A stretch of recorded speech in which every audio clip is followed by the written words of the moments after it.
उत्तर प्रदेश के एक छोटे से कस्बे में बसा भैरवपुर रेलवे स्टेशन बहुत ही पुराना था। अंग्रेजों के जमाने में बना यह स्टेशन अब खंडहर सा दिखने लगा था। चारों तरफ टूटी फूटी दीवारें, जंग लगे खंभे और अंधेरे में टिमटिमाते बल्ब इस स्टेशन को और भी भयावह बना देते थे। दिन में यह जगह सामान्य लगती थी, परंतु रात ढलते ही यहां एक अजीब सा सन्नाटा छा जाता था। कहते हैं इस स्टेशन पर रात 12 बजे के बाद रुकी हुई हर गाड़ी में कुछ अजीब घटित होता है। स्थानीय लोग तो मानते थे कि यह स्टेशन शापित है। कई बार यात्री और गार्ड रात में गायब हो चुके थे और उनकी लाशें बाद में ट्रैक पर कटी हुई मिलती थी। अर्जुन एक युवा पत्रकार था। उसे अजीब और रहस्यमय घटनाओं की रिपोर्टिंग करने का शौक था।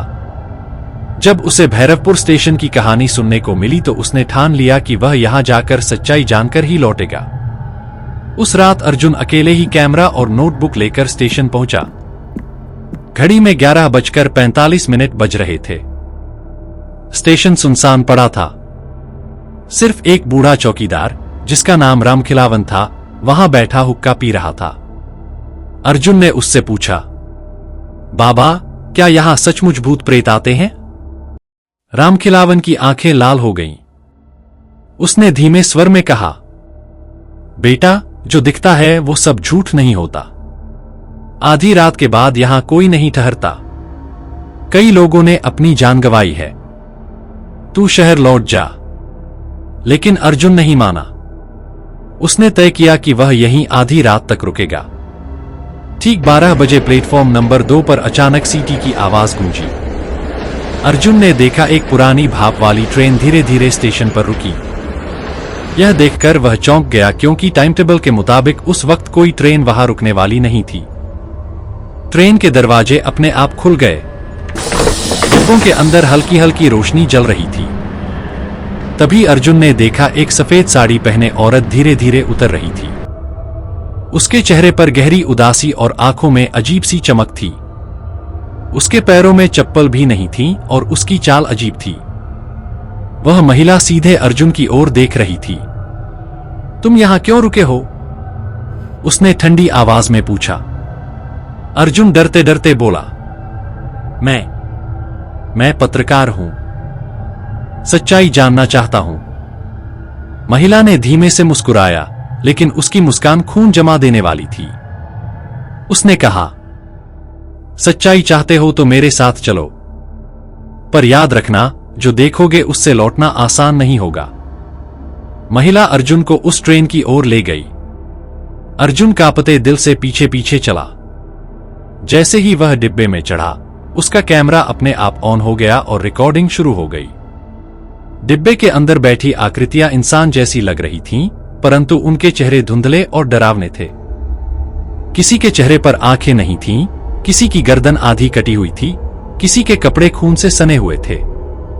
अर्जुन समझ गया कि यह मरे हुए यात्रियों की आत्माएं थीं, जो कभी इस स्टेशन पर हादसों का शिकार हुए थे। महिला ने धीमे स्वर में कहा, ये सब कभी जिंदा थे, पर अब हमेशा इसी डिब्बे में कैद हैं। यह ट्रेन उन्हें बार बार मौत की यात्रा पर ले जाती है। अचानक पूरा डिब्बा हिलने लगा। खिड़की के बाहर अंधेरा छा गया। ट्रेन तेजी से दौड़ रही थी, लेकिन बाहर कोई ट्रैक नहीं दिख रहा था। अर्जुन ने कांपती आवाज में पूछा, तुम कौन हो? महिला की आंखें लाल हो गईं। उसने अपने गले से दुपट्टा हटाया। वहां एक गहरा कट का निशान था। मैं वही हूं, जिसे इसी स्टेशन पर बेइज्जत कर मार दिया गया था। मेरी लाश को रेल की पटरी पर फेंक दिया गया। तब से मैं और मेरे जैसे कई और आत्माएं इस स्टेशन से कभी मुक्त नहीं हो पाए। अर्जुन के पांव ठिठक गए। उसे लगा उसकी सांसें रुक जाएंगी। ट्रेन अचानक रुक गई। दरवाजे अपने आप खुले और अर्जुन को बाहर धक्का दे दिया गया। उसने देखा कि वह फिर से भैरवपुर स्टेशन के प्लेटफॉर्म पर खड़ा है, पर इस बार स्टेशन वैसा नहीं था। दीवारों पर खून के छींटे थे, टूटी बेंच पर लाशें पड़ी थीं और दूर से चीखों की आवाजें आ रही थीं।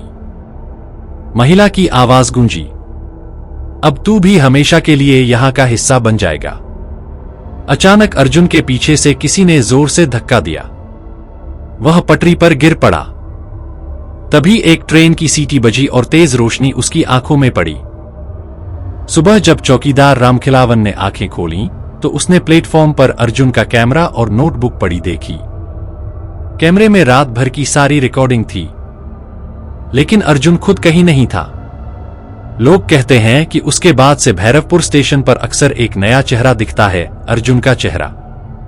वह यात्रियों को सचेत करता है, पर कोई उसकी बात मानता नहीं, और जो नहीं मानते वे हमेशा के लिए उस भूतिया ट्रेन के हिस्से बन जाते हैं।